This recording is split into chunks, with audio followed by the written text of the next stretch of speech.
compartilhando profecias sobre a primeira vinda de Jesus.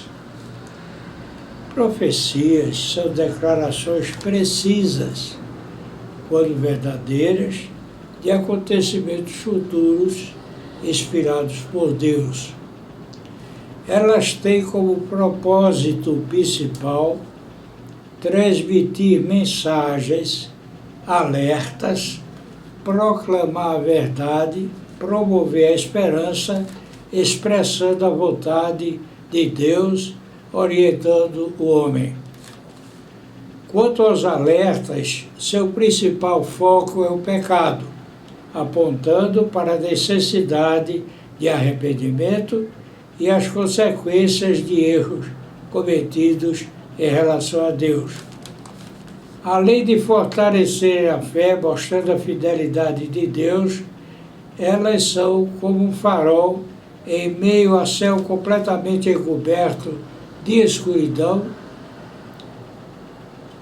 por negras nuvens tempestuosas, mostrando que, a despeito da turbulência assustadora, há um ponto seguro à frente do mesmo em tempos mais intensamente sombrios e difíceis. Outro aspecto importante das profecias é orientar as pessoas como devem agir em situações diversas e seguir um caminho alinhado com a vontade divina. Há cerca de 300 profecias sobre o Messias no Antigo Testamento, ou Antiga Aliança, todas cumpridas integralmente no Novo Testamento. Sobre a segunda vinda de Jesus Cristo, há mais profecias do Antigo Testamento ou da Antiga Aliança que sobre a primeira. Portanto, não temos o menor motivo de nutrir a menor dúvida quanto ao cumprimento integral das profecias relacionadas à segunda vinda de Cristo. Nesta oportunidade, vamos compartilhar algumas das profecias relacionadas à primeira vinda do Messias a título de exemplo, porque, se abordadas todas, por demais extensa ficará esta exposição. Peço neste momento que os que me ouvem com atenção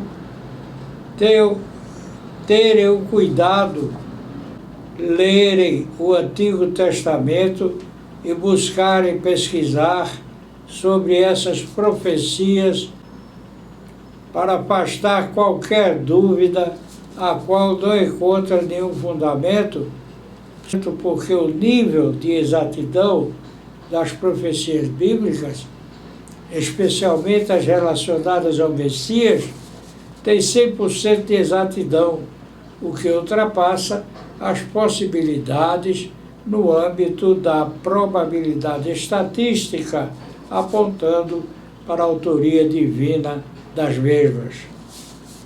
Passemos então a elas. Gênesis capítulo 19, versículo 10. O cetro não se arredará de Judá, nem o legislador dentre seus pés, até que venha Siló, e a ele se congregarão os povos. Cumprimento, Lucas capítulo 3, versículo 39. E Naasson de Aminadab, e Aminadab de Arão, e Arão de Esrom, e Esrom de Pérez, e Pérez de Judá. Aqui uma mínima amostra da linhagem através da qual viria o Salvador dos que nele creem. Miqueias, capítulo 5, versículo 2. E tu, Belém Efrata, posto que pequena entre as milhares de Judá, de ti me sairá o que governará em Israel, e cujas saídas são desde os tempos antigos, desde os dias da eternidade. Mateus capítulo 2, versículo 6. E tendo nascido Jesus em Belém de Judéia, no tempo do rei Herodes, eis que os magos vieram na ocasião a Jerusalém. Versículo 2, dizendo: onde está aquele que é nascido dos reis dos judeus? Porque vimos a sua estrela no Oriente e viemos a adorá-lo. Versículo 3, e o rei Herodes, ouvindo isto, perturbou-se e toda Jerusalém com ele. Versículo 4, e congregados todos os príncipes, sacerdotes e os escribas do povo, perguntou-lhes onde havia de nascer o Cristo. Versículo 5, eles disseram: em Belém de Judéia, porque assim está escrito pelos profetas.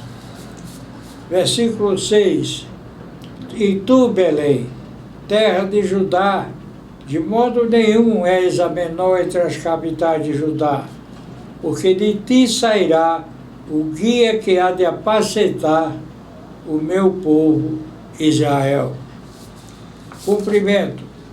Tendo nascido Jesus em Belém de Judéia, no tempo do rei Herodes, eis que um dos magos vieram do Oriente a Jerusalém.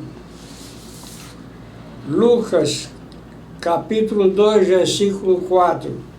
E subiu também José da Galiléia, da cidade de Nazaré, à Judéia, a cidade de Davi, chamada Belém, porque era da casa e família de Davi.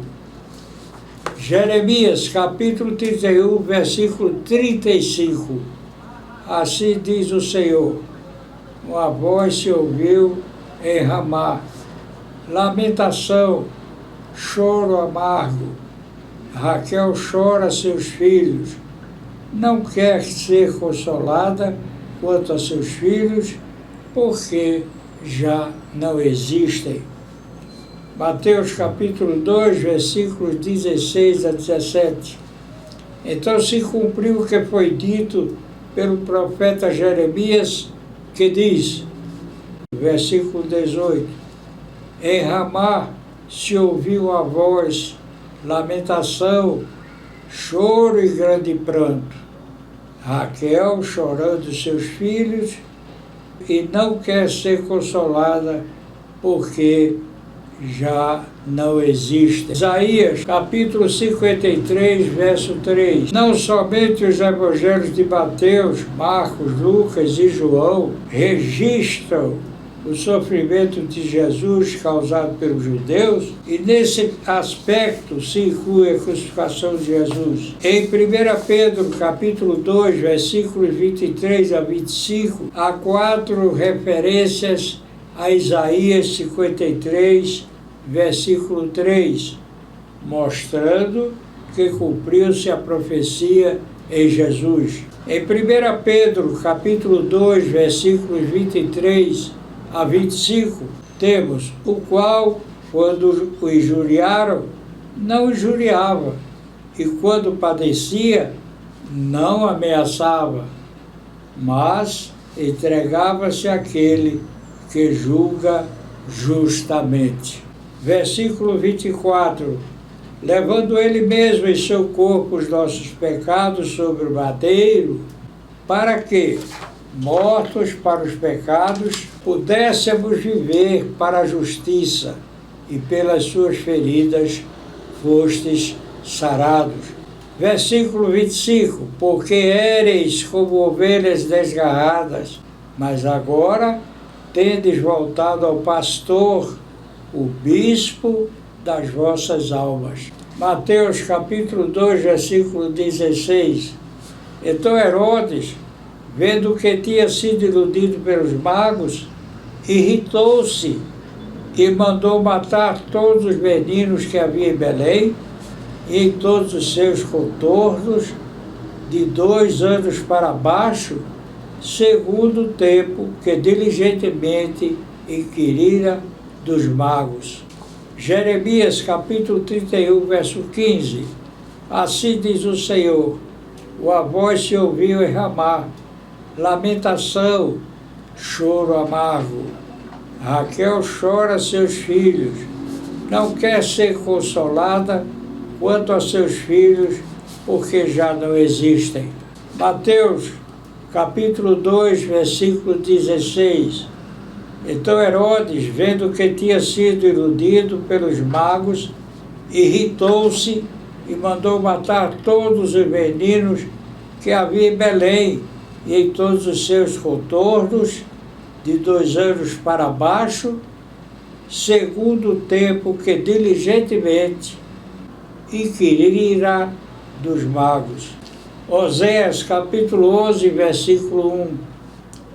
Quando Israel era menino, eu o amei, e do Egito chamei o meu filho. Mateus capítulo 2, versículo 14. E levantando-se ele, tomou o menino e sua mãe, e de noite foi para o Egito.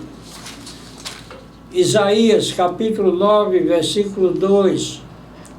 O povo que vivia nas trevas viu a grande luz, e sobre os que habitavam na região da sombra da morte resplandeceu a luz. Mateus 4, versículos 16 a 17. O povo que estava sentado em trevas viu a grande luz, e aos que estavam sentados na região e sombra da morte, a luz reinou. Versículo 17. Desde então, começou Jesus a pregar e a dizer: arrependei-vos, porque está próximo o reino dos céus. Isaías, capítulo 53, versículo 3. Era desprezado e o mais rejeitado entre os homens, homem de dores e experimentado nos sofrimentos. E, como de quem os homens escondem o rosto, era desprezado, e não fizemos dele caso algum. João, capítulo 1, versículo 11. Veio para o que era seu, e os seus não o receberam. Zacarias, capítulo 9, versículo 9. Alegra-te muito, ó filha de Sião, exulta, ó filha de Jerusalém. Eis que o teu rei virá a ti, o justo e salvador, pobre e montado em um jumento, e sobre o jumentinho, filho de jumenta. João capítulo 12, versículos 13 a 15.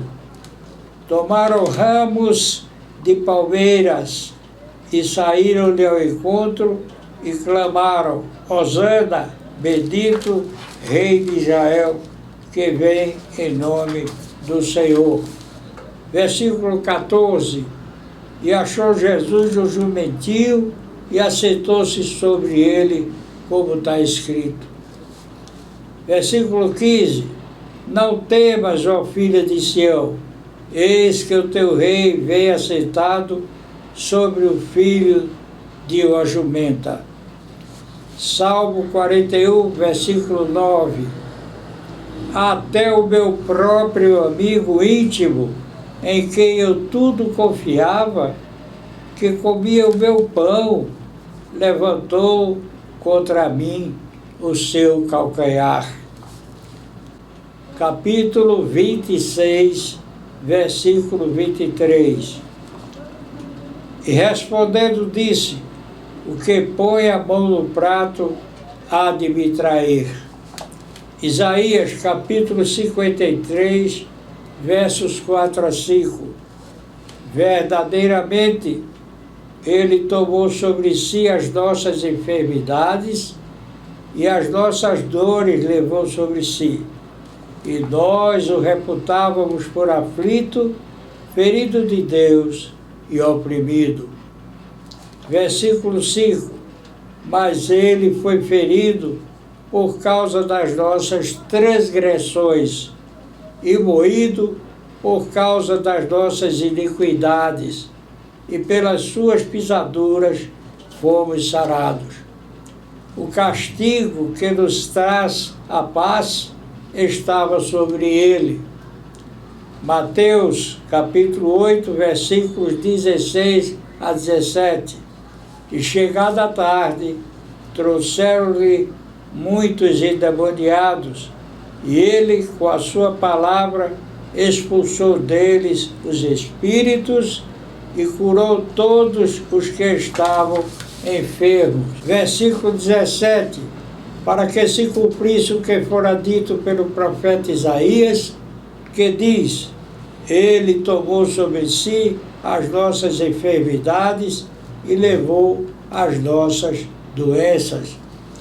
Isaías, capítulo 53, versículo 12. Por isso lhe darei parte de muitos, e com os mortos repartirá ele o despojo, porquanto derramou a sua alma na morte e foi contado com os transgressores. Mas ele levou sobre si o pecado de muitos e intercedeu pelos transgressores. Mateus, capítulo 27, versículo 38. E foram crucificados com ele 2 salteadores, um à direita e outro à esquerda. Salmos 22, versículo 16. Pois me rodearam cães, o ajuntamento de malfeitores me cercou, traspassaram-me as mãos e os pés. João, capítulo 20, versículo 27. Depois disse a Tomé: põe aqui o teu dedo e vê as minhas mãos, e chega a tua mão e põe-na no meu lado, e não sejas incrédulo, mas crente. Salmos 22, versículos 7 a 8. Todos os que me veem zombam de mim, estendem os lábios e meneiam a cabeça, dizendo, versículo 8, confiou no Senhor, que é o livre-o, pois nele tem prazer. Mateus, capítulo 27, versículo 39. E os que passavam blasfemavam dele, meneando as cabeças. Salmos 69, versículo 21. Deram-me fel por mantimento, e na minha sede me deram a beber vinagre. João 19, versículo 29. Estava, pois, ali um vaso cheio de vinagre, e encheram de vinagre a esponja, e pondo-a no hisopo, lhe chegaram à boca. Salmos 19, versículo 20. Ele lhe guarda todos os seus ossos, nem sequer um deles se quebra. João, capítulo 19, versículo 33. Mas, vindo a Jesus e vendo-o já morto, não lhe quebraram as pernas. Zacarias, capítulo 12, versículo 10. Mas sobre a casa de Davi e sobre os habitantes de Jerusalém derramarei o Espírito da graça e de súplicas, e olharão para mim a quem traspassaram, e prantearão sobre ele como quem pranteia pelo filho unigênito, e chorarão amargamente por ele, como se chora amargamente pelo primogênito. João capítulo 19, versículo 34. Contudo, um dos soldados lhe furou o lado com a lança e logo saiu sangue e água. Salmos capítulo 22, verso 18. Repartem sobre si as minhas vestes e lançam sortes sobre a minha túnica. Marcos capítulo 15, versículo 24. E havendo-o crucificado, repartiram as suas vestes, lançando sobre elas sortes, para saber o que cada um levaria. Isto porque sua túnica era tecida de uma só peça, e para não rasgá-la, fizeram sorteio para ver quem a levaria. Salmos 22, versículo 16. Pois me rodearam cães, o ajuntamento de malfeitores me cercou, transpassaram-me as mãos e os pés. Está escrito neste versículo do Evangelho de Marcos, quando um soldado romano, vendo-o morto, perfura o lado de Jesus com a lança e então escorre da ferida sangue e água.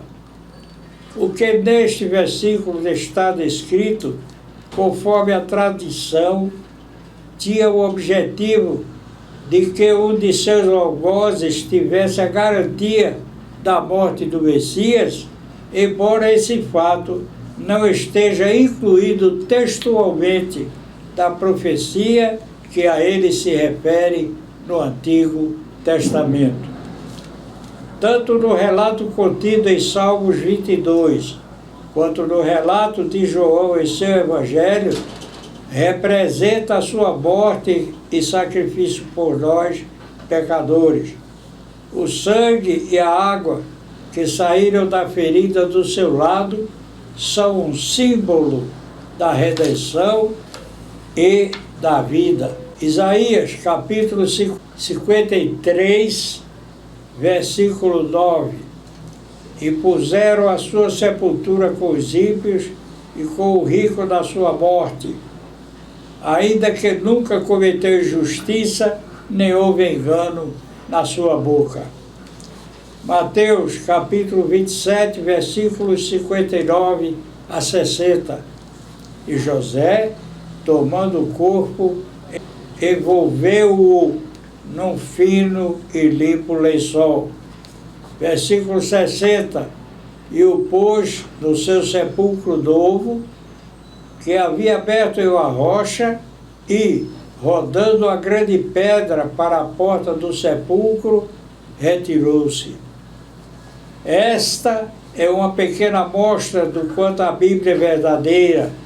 Ela é o único livro em toda a história da humanidade que fundamenta a sua credibilidade no perfeito cumprimento das profecias inspiradas por Deus, usando homens com suas próprias limitações, mas ele, com sua irrestrita soberania, por perfeição em seu mais elevado grau, jamais deixou de ter completo controle da história, a qual não segue ao sabor do acaso. Aqui expomos uma pequena parte das profecias sobre a primeira vinda do nosso Salvador, as quais somam 300, apenas para alertar ao que ouve a este servo de Deus, e só a ele é devida toda a honra, glória, obediência, temor, pois até cruzarmos a última fronteira deste breve e tempestuoso vale de provações, pelas profecias, possamos vislumbrar uma luz no horizonte a indicar que há um porto seguro, apesar do que se apresenta aos olhos humanos, porque o justo crê para ver, enquanto o ímpio precisa ver para crer. Que lá nos conduza Jesus, segurando-nos com sua mão direita, caminhando ao nosso lado, nos inspirando pelo seu Santo Espírito e, sendo Ele próprio a porta estreita, a única pela qual podemos ter acesso à casa do Pai, que estará, assim, para nós aberta.